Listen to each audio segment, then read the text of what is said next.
जंगल में बारिशें हुए काफी समय हो गया था, जिसके कारण सारे जंगल से पानी तकरीबन खत्म हो गया था। अब पूरे जंगल में सिर्फ एक ही जगह बची थी, जो कि एक कुआं था, और वो कुआं कालू के घर के पास था। जैसे ही कालू ने देखा कि पूरे जंगल से पानी खत्म हो रहा है, तो उसने जल्दी से उस कुएं पर कब्जा कर लिया। अब वो उस कुएं का पानी सारे पक्षियों को बहुत महंगा करके बेचता था। कालू जी, आज पानी दे दें, कल से पक्का पूरे 20 मकई के दाने लाऊंगा। आज मैं जरा थका हुआ हूँ ना, इसलिए थोड़े दाने ला सका। अगली बार पक्का पूरे दूंगा। ना जी ना, मैंने पानी मुफ्त देने के लिए थोड़ी रखा है कि तुम जैसे गरीब पक्षियों को बांटता फिरूं मैं। जब पूरे दाने हुए तभी आना, तभी पानी मिलेगा। तभी वहाँ बबली भी कालू से पानी खरीदने के लिए आ गई थी, जो कि पूरे 20 मकई के दाने लाई हुई थी। ये लो कालू, 20 मकई के दाने हैं और मुझे पानी दे दो। ये देखो कबूतर, ऐसे लेते हैं पानी, और तुम मुंह उठाकर मुफ्त में ही पानी लेने आ गए थे। सीखो कुछ बबली से। क्या हुआ कबूतर भाई, क्या आपके पास पानी के लिए पूरे दाने नहीं हैं? जी बबली दीदी, आप समझाएं ना कालू को कि मैं पहले हमेशा पूरे दाने तो देता था। आज मैं बहुत थका था और प्यास भी बहुत लगी थी, इसीलिए ऐसे ही आ गया हूँ। आप इसे समझाएं ना कि ये मुझे थोड़ा सा पानी दे दे, वरना तो मैं प्यास से ही मर जाऊंगा। बबली जानती थी कि कौवा जरा भी रहम नहीं करेगा। उसका सब कुछ तो भोजन और पैसा ही था। कालू, तुम कबूतर को पानी दे दो ना, इसके हिस्से के दाने मैं दे देती हूँ तुम्हें। और कुछ तुम भी जरा शर्म सीख लो। हम सब तुम्हारे कितने अच्छे दोस्त थे, लेकिन अब तो तुम्हें बस सिर्फ दानों की ही पड़ी रहती है। देखो बबली, दोस्ती के साथ व्यापार नहीं चलता है। बस मेरा तो भाई सीधा सा हिसाब है कि मुझे दाने देते जाओ और पानी लेते जाओ। कैसा व्यापार? हाँ, किसी कुएं पर कब्जा करके बाकी पक्षियों को पानी बेचना, ये कौन सा व्यापार है? मैं तुम दोनों की यहाँ बातें सुनने नहीं बैठा। अपना पानी लो और चलते बनो यहाँ से। कालू कबूतर को भी पानी दे देता है। बबली और कबूतर पानी पीकर वहाँ से चले जाते हैं, लेकिन कालू तो मुफ्त के 20 दानों पर भी खुश नहीं था। नीलो, इस काम में तो बहुत ज्यादा फायदा है। हम कैसे पूरा दिन कुछ भी नहीं करते हैं और भोजन खुद चल चल के हमारे पास आ जाता है। और मजे की बात, ये कुआं भी हमारा नहीं है, हमने तो इस पर कब्जा किया हुआ है बस। बात तो सही कह रहे हो कालू तुम, हमारी तो मौजें लगी हुई हैं। सारा दिन पक्षी कैसे दाने इकट्ठे करते हैं और हम सारे उनसे ले लेते हैं। नीलो, गर्मी भी तो बहुत है ना, पानी तो सबने ही पीना है। हम क्यों ना पानी का रेट बढ़ा दें। हम अब से 20 मकई के दाने की बजाय 30 दाने लेंगे। पक्षी फिर भी पानी तो जरूर ही लेंगे, क्योंकि और कहीं पानी तो है ही नहीं। हाँ कालू, ये सही रहेगा। बिल्कुल सही कह रहे हो तुम। पानी तो सब पिएंगे ही पिएंगे, क्योंकि दूर दूर तक कहीं भी पानी नहीं है। और फिर कालू अगले ही रोज पानी का रेट बहुत ज्यादा बढ़ा देता है। पक्षी बेचारे मरते क्या ना करते, वो कालू से महंगे दामों पानी लेने पर मजबूर थे। जो भी कालू या नीलो को समझाने की कोशिश करता, वो दोनों आगे से लड़ पड़ते थे। वो तो अब किसी का भी ख्याल और लिहाज नहीं करते थे। और जब सारे पक्षी कालू और नीलो की मनमानी और जुल्म से बहुत ज्यादा तंग आ गए, तो सब ने मिलकर इसका कुछ उपाय करने का सोचा। मैंने सब पक्षियों को इसलिए इकट्ठा किया है कि मिलकर कालू के जुल्म का कोई हल निकालें और पानी का कोई बंदोबस्त करें, वरना कालू तो ऐसे ही मासूम पक्षियों को लूटता रहेगा। हाँ ना, कालू ने पानी 30 मकई के दानों का कर दिया है। अब हम जैसे गरीब पक्षी भला कहाँ जाएंगे? तुम सारे इस मसले का कोई उपाय सोचो प्लीज। लेकिन हम कर भी क्या सकते हैं भाई, बारिशें भी तो कब से नहीं हुई, हर जगह पानी की कमी है। मैंने तो सुना है कि साथ वाले सारे जंगलों में पानी की समस्या चल रही है। तोते की बात सुनकर लोमड़ी फौरन से बोलती है, बारिश, इससे तो मेरे माइंड में एक जबरदस्त आइडिया आया है, जिससे हमारी समस्या भी हल हो जाएगी और कालू की अक्ल भी ठिकाने लग जाएगी। और वो क्या है लोमड़ी बी, हमें भी बताएं।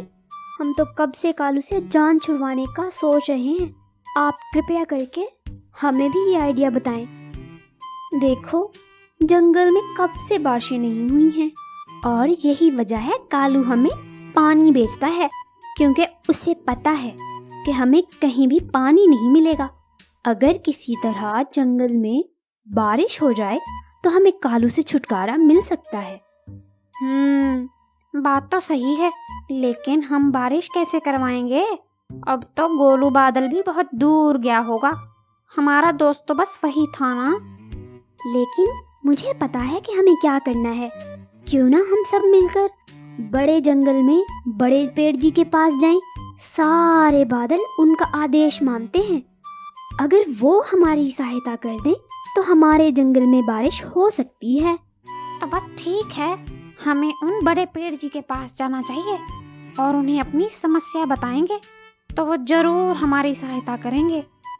वो सब मिलकर बड़े जंगल की तरफ उड़ना शुरू कर देते हैं और काफी ज्यादा उड़ने के बाद वो बड़े जंगल में पहुंच जाते हैं। काफी देर उड़ने के बाद उन्हें एक जगह एक बहुत ही बड़ा पेड़ दिखाई देता है, जिसे वो देखकर ही समझ जाते हैं कि वो बड़े पेड़ जी हैं। सारे उनके पास पहुंच जाते हैं। अरे पक्षियों, खैर तो है, मेरे पास कैसे आना हुआ? लगता है बहुत दूर से आए हो। अपनी समस्या बताओ मुझे, मैं जरूर सहायता करूंगा। वो ना पेड़ जी, हमारे जंगल में काफी समय से बारिशें नहीं हुई हैं। और फिर बबली बड़े पेड़ जी को सारी बातें बता देती है कि कैसे काफी समय से बारिशें नहीं हुई, जिसकी वजह से कालू उन्हें पानी बेचकर लूट रहा है और अब हम उससे बहुत तंग आ गए हैं। तो ये समस्या है। मैंने बादल की ड्यूटी भी लगाई थी कि किसी भी जंगल में जीवों के लिए पानी कम नहीं होना चाहिए। चलो मैं दोबारा बुलाता हूँ बड़े बादल को। और फिर पेड़ सबसे बड़े बादल को बुलाते हैं। देखो बादल, इन पक्षियों के साथ इनके जंगल जाओ और काफी सारी बारिश बरसा कर आओ। इनके जंगल में तो पानी बिल्कुल खत्म हो चुका है। जैसा आपका हुक्म बड़े पेड़ जी, मैं अभी जाता हूँ। और फिर वो बादल बबली लोगों के साथ आ जाता है और उनके जंगल में काफी ज्यादा बारिश बरसाता है। इतनी ज्यादा बारिश से जंगल की सारी नदी नालों में बहुत ज्यादा पानी जमा हो गया। अब तो जंगल में जगह जगह बहुत ज्यादा पानी जमा हो गया था और किसी को भी कालू से पानी की खरीदने की जरूरत नहीं थी। लेकिन इस सब से तो कालू रोने लग जाता है। ये क्या नीलो, इतनी ज्यादा बारिश हुई है, अब तो हर जगह पानी ही पानी होगा। कोई हमसे भला पानी क्यों लेगा? इसका मतलब है हमें मुफ्त के दाने भी नहीं मिलेंगे। अब क्या करेंगे हम? कालू, हमने तो कभी मेहनत से कुछ कमाकर खाया भी नहीं है। अब हम कैसे भोजन इकट्ठा करेंगे? ऐसा करते हैं, सारे पक्षियों से जाकर माफी मांग लेते हैं और जो दाने हमने उनसे लिए थे वो भी वापस कर देते हैं। शायद वो सब हमें माफ कर दें। हाँ, ये सही रहेगा। और फिर कालू और नीलो सारे पक्षियों को उनके दाने वापस कर देते हैं और सबसे माफी मांग लेते हैं और फिर सब हंसी खुशी रहना शुरू कर देते हैं। हमें सीख मिलती है कि हमें एक दूसरे के मुश्किल समय में काम आना चाहिए और कभी भी किसी की मजबूरी का फायदा नहीं उठाना चाहिए। बहुत समय पहले की बात है कि एक बहुत ही खूबसूरत और विशाल से जंगल में एक बहुत बड़े पेड़ जी रहते थे। जंगल में सारे पेड़ पौधे उनका आदेश मानते थे। एक दिन एक चुलबुली सी तितली अपनी बाकी सहेलियों के साथ बड़े पेड़ जी के पास आ जाती है। बड़े पेड़ जी नमस्ते, हम आपके पास अपनी बहुत बड़ी समस्या लेकर आए हैं। मैं तो हर वक्त तैयार होता हूँ, बताओ तो सही क्या समस्या है आपकी, फिर हम आपकी सेवा भी करते हैं। बड़े पेड़ जी, इंसानों ने जंगल के सारे पेड़ काट दिए हैं और बाकी जो रहते हैं वो काटी जा रहे हैं और बाकी जो पौधे बचे हैं वो बारिश ना होने के कारण खत्म होते जा रहे हैं। अब आप बताएं ना, भला हम कहाँ जाएं? ना कोई फलदार पेड़ बचा है और ना ही कोई फूल बचा है। बात तो सही है तुम्हारी चुलबुली तितली, मैं भी काफी दिन से इसी चिंता में था। अच्छा किया तुम भी आ गई हो मेरे पास। इसका हल भी निकालते हैं कोई। जी बड़े पेड़ जी, हम आपके पास इसीलिए तो आए हैं कि आप कृपया करके हमारी सहायता करें। बड़ा पेड़ सोचने लग जाता है कि आखिर किसी तरीके से जंगल में पेड़ पौधे बढ़ाए जाएं। फिर उसके दिमाग में एक योजना आती है। अभी मेरे माइंड में एक आइडिया आया है, जिससे जंगल में हर तरफ पेड़ ही पेड़ हो जाएंगे। ऐसा करता हूँ कि आपको बहुत सारे पेड़ दे देता हूँ। आप हर पक्षी के पास जाना और उसको एक पेड़ देकर आना, और उनको मेरा आदेश भी देना कि वो इसको अपने घर के पास लगाएं और इसकी देखभाल करें। अगर ऐसे सारे पक्षी ही एक एक पेड़ लगाएंगे तो हमारा जंगल बड़ा हो जाएगा और बहुत ज्यादा खूबसूरत और हरा भरा भी हो जाएगा। हाँ बड़े पेड़ जी, ये तो बहुत अच्छा आइडिया है। हम भी फूल लगाएंगे अपने घरों के पास। हम अभी जाते हैं और सबको एक एक पेड़ देकर आते हैं। बड़े पेड़ जी उनको बहुत सारे पेड़ दे देते हैं, जो कि सारे ही फलदार थे। और फिर वो सब तितलियां एक एक पेड़ ले जाकर सारे पक्षियों को देने लग जाती हैं। वो सबसे पहले बबली और मटकू कबूतर के पास जाती हैं। नमस्ते बबली दीदी, हमें ना बड़े पेड़ जी ने भेजा है। उन्होंने हमें आदेश दिया है कि हम सारे पक्षियों को जाकर एक एक पेड़ देकर आएं, ताकि वो अपने घर के पास उसको लगाएं, उसका बहुत सारा ख्याल रखें। हम बड़े पेड़ जी चाहते हैं कि हमारा जंगल बहुत हरा भरा हो जाए। अरे ये तो बहुत अच्छी बात है। बड़े पेड़ जी को तो सही में हमारे जंगल की बहुत फिक्र है। आप ऐसा करें कि मुझे मेरे हिस्से का पेड़ दे दें। मैं इसे अपने घर के पास ही लगा लेती हूँ। मैं रोज इसको पानी दूंगी, इसकी रक्षा करूंगी, और कल को जब ये बड़ा हो जाएगा हम इसके फल भी खाएंगे और इस पर घर भी बनाएंगे। चुलबुली तितली, मुझे भी दे मेरा पेड़।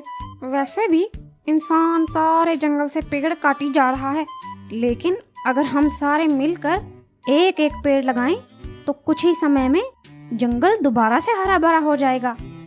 ये ले, ये सेब का पेड़ आपका है बबली दीदी, और ये आम का पेड़ आपका है मटकू भाई। याद रखना, अब इसे लगाकर आप लोगों ने इसको भूल नहीं जाना है, बल्कि इसकी खूब देखभाल करनी है ताकि ये जल्दी जल्दी बड़े हो जाएं। हम तितलियां भी बहुत सारे फूल लगाएंगी। और फिर चुलबुली तितली वहाँ से तोते के पास जाती है और उसे भी अमरूदों का एक पेड़ दे देती है। तोता हो और उसे अमरूद पसंद ना हो, ये भला कैसे हो सकता है? इसीलिए तोता भी वो पेड़ ले लेता है और उसे अपने घर के पास लगा लेता है। अब चुलबुली तितली कालू के पास जाती है। कालू जैसे ही चुलबुली को अपने पास देखता है तो बहुत ही हैरान हो जाता है। चुलबुली तितली, आप मेरे पास? खैरियत तो है ना? जी जी कालू भाई, खैरियत ही है। मुझे बड़े पेड़ जी ने भेजा है आपके पास। हम सारे पक्षियों को एक एक पेड़ दे रहे हैं कि वो सब अपने घरों के पास लगा लें, ताकि कल को ये पेड़ उनके काम आ सके और जंगल भी खूबसूरत बन जाए। भला ये क्या बात हुई? पहले जंगल में कौन सा कम पेड़ हैं? पूरा जंगल तो भरा पड़ा है पेड़ों से। मुझे तो नहीं लगाना भाई कोई पेड़ वेड़। चुलबुली को पता था कि कालू इतनी आसानी से मानने वाला तो है नहीं। कालू भाई, जंगल से फलदार पेड़ तो खत्म हुई जा रहे हैं, इसीलिए बड़े पेड़ जी ने सारे ही पक्षियों की ड्यूटी लगाई है कि वो अपना अपना खुद का पेड़ लगाएं। आपको भी लगाना होगा और इस जंगल को अच्छा करने में अपना हिस्सा डालना होगा। ना जी ना, मैं तो नहीं लगा रहा हूँ कोई पेड़ वेड़। भाई अगर मैंने पेड़ लगाया तो मुझे इसकी रक्षा भी करनी होगी और साथ में इसको पानी भी देना होगा। मैं तो खुद अपना भोजन कभी लेने नहीं गया, हमेशा दूसरे पक्षियों से चुराता हूँ। इस पेड़ के लिए इतनी मेहनत कैसे करूँगा भला मैं? तुम ऐसा करो, इस पेड़ को वापस ले जाओ। कालू जी, पेड़ तो मैं नहीं लेके जाऊंगी, लेकिन आप एक दिन बहुत पछताएंगे। अरे तुम जाओ जाओ, मैं देख लूंगा खुद ही। एक तो इस जंगल में सारे नसीहतें बस मेरे लिए ही हैं, जिसे देखो बस मुझे ही समझाता रहता है। चुलबुली वहाँ से चली जाती है। बाकी सब पक्षी अपने अपने पेड़ की खूब रक्षा करते हैं और उन्हें रोज पानी भी देते हैं। अब तक तो पेड़ कुछ बड़े हो गए थे। देखना मटकू, जब ये पेड़ बहुत बड़ा हो जाएगा ना, इस पर बहुत मजबूत घर बनाऊंगी मैं अपना, और इस पर पके पके सेब भी खाऊंगी। हाँ ना, मेरा आम का पेड़ बहुत अच्छे से फल फूल रहा है। देखना, उस पर भी बहुत पक्के पक्के और मीठे आम लगेंगे। फिर हम सब मिलकर खाएंगे। दिन यूं ही गुजरते गए और सारे पक्षी अपने अपने पेड़ों की अच्छे से रक्षा करते रहे। वो सारे पेड़ अब बहुत ज्यादा बड़े हो गए थे। अब तो वो सब बहुत खुश थे। बहुत समय से जंगल में बारिशें नहीं हुई। बारिशें ना होने के कारण जंगल से पानी खत्म होता जा रहा था। लेकिन सारे पक्षी अपने पेड़ों को बहुत दूर दूर से पानी लाकर डालते थे, जिसकी वजह से उनके पेड़ हरे भरे थे।